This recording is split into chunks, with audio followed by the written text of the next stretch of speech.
एकादशी आहा कति खुसी भगवानको भजन गरौँ सबै व्रत बसी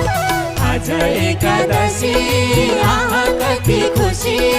भगवानको भजन गरौँ सबै व्रत बसी हरे राम